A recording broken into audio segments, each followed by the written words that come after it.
मेरा नाम मोहम्मद नवीद है, FSM जतोई मैं काम करता पाया। तो मेरे नाल मेरे एक बड़े अच्छे ही फार्मर मलिक मोहम्मद जमील मकवल साहब ने, इन्होंने सनफ्लावर सीड चाहत काश्त किया वा 45 एकड़। तो मैं हुण इन्हां कोलों ही पुछदा कि चाहत के बारे की फीडबैक देते हैं मलिक साहब।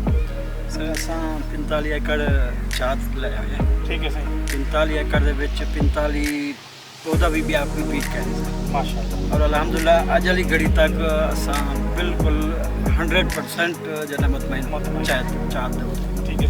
पहले भी असां काश्त करेंदे रह वेंदा से सजंटा दा अरमानी भी किया होया है ठीक है और इंदा हाई संतेती भी किया होया है चूजी कंपनी दा।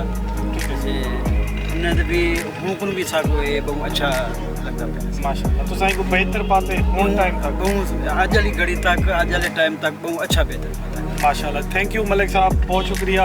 मलिक साहब जी चाहत दे सीड सनफ्लावर सीड को बहुत मुतमईन ने, बहुत शुक्रिया।